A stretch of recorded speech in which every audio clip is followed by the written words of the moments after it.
Hi Joe, how are you? I'm very good, thank you, Vicky. How are you? I'm okay, thank you. So this time we're doing a catch up on week 3 and week 4.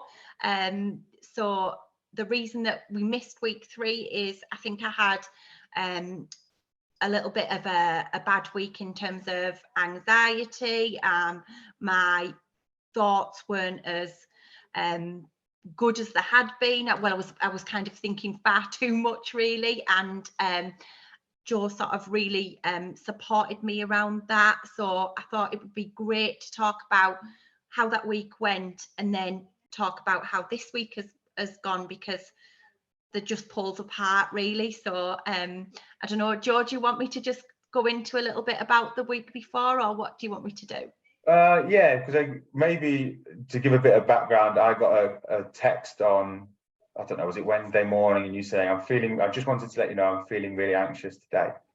And then, we had the call, and then I know, I'm pretty sure you took quite a lot from that, and Yeah. it contributed to you feeling better. So do you want to say kind of how you felt before, and then what we Yeah. did, how you felt after?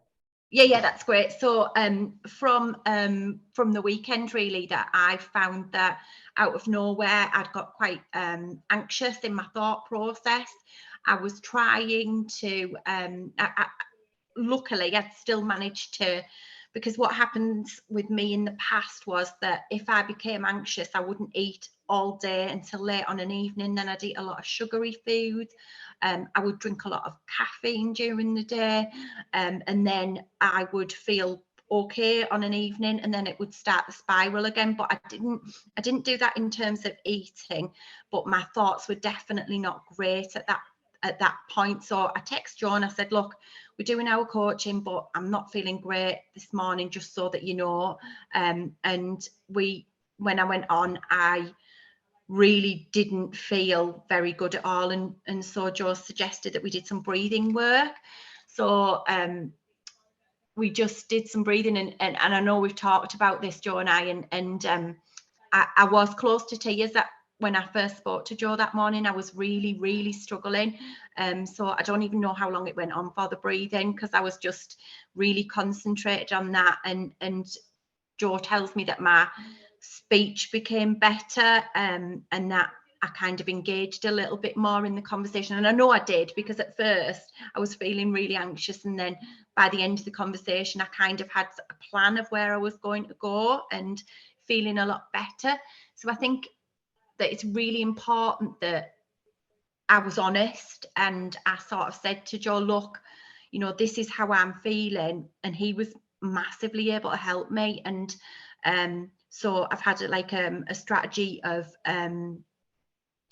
working through things. And you gave me like some questions, didn't you, about I was questioning about doing certain things, and didn't want to go swimming, which I kind of had built up to be like a massive issue. And so Joe sent me some information, and I unpicked it a little bit, and I went swimming and absolutely loved it. So I can't even remember, was that last week or the week before? I can't remember. I think because the week 2 was when you'd committed to swimming, and then you Oh did do it yeah, week 3, didn't you? week 3, yes, I went swimming on my own, which I haven't done for so many years. And I got in the pool. Oh my gosh, I absolutely loved it. And I was like in my element. And I've got a Garmin watch, so I was just like swimming and swimming and swimming. And then I realized that I'd done nearly 40 lengths. So I was just like, wow. And I just kept going, and I did 52 lengths, and it was just the best feeling ever. So that kind of in a nutshell is what happened last week, and how you were able to support me. The thing that you did so well was you leaned into the discomfort. So often when people are struggling with things, they will distract themselves, scrolling on their phone, eating high calorie food, whatever it may be. And actually, the fact that you, as you said, you were vulnerable, and you said, I'm struggling with this. And then we did a little bit of grounding work as well to calm you down. So if anybody's watching this and you're looking for tactics to use, then have a little Google of grounding and breath work, because those are the initial things that we used. And then we spoke about some of the sensations that you were feeling. And that was you not running away from that anxiety, because at that time you weren't able to say, oh, it's these thoughts. You was like, I just No. feel anxious. And so I was like, tell me how that feels. And you're like, is it my chest? I was like, is it the front of your chest or the back? And you described it and you leaned into that discomfort. And as you said before, at the start of the call, your voice was really shaky. I could, it wasn't the normal chipper Vicky that I knew. And then after 10 minutes of doing that, of leaning into the discomfort, of choosing where to focus your mind and settling yourself down, you could hear that in the way that you spoke. And then those are tools that once you've seen they work, and then we spoke about it afterwards and said, okay, well, what can me asking you, what do you think you can do? And you're saying, oh, well, I can go for a walk, I can do this. Okay, well, what about those things that worked on the call? Oh yeah, that did work. And then ingraining those things as new habits and reinforce, oh yeah, it does work. This is going to make the difference. This isn't just how it is. Of course, you can't control when it turns up, but there are things that you can do that you have been doing that have helped.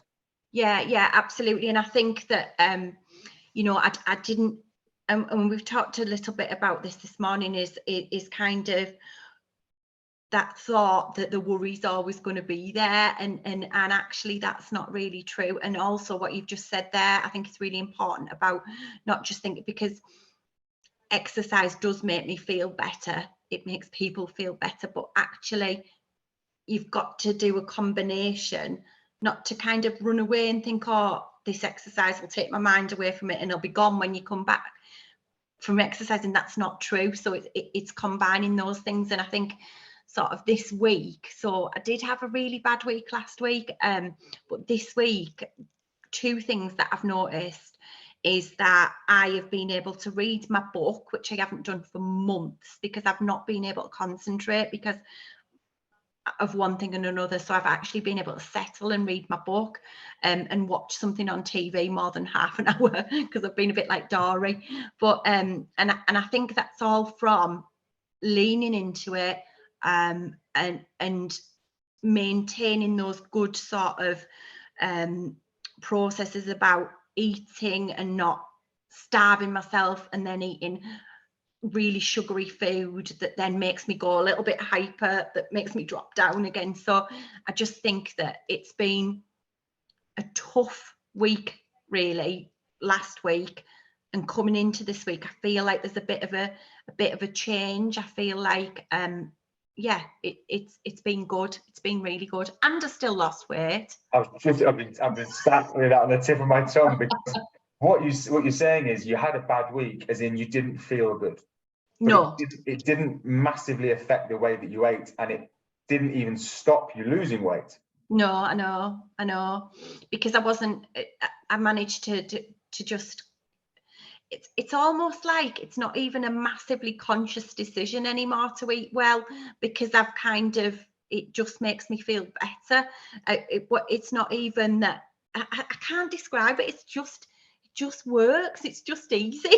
It's just easy, isn't it? If you just have the food there to eat, it is easy to do. The food side is easy. The stuff that you did with the anxiety is the harder stuff, I think, for most people, to lean into that discomfort. Yeah, I guess so. So, and I've lost 13 pounds in 4 weeks, which Amazing. is amazing. Okay. Yeah, amazing. Brilliant work. Thank you, Joe. Thank you for everything as well, because I really do appreciate it. You're very welcome. You're doing a fantastic job, and look forward to seeing next week's progress too. Thank you. Bye.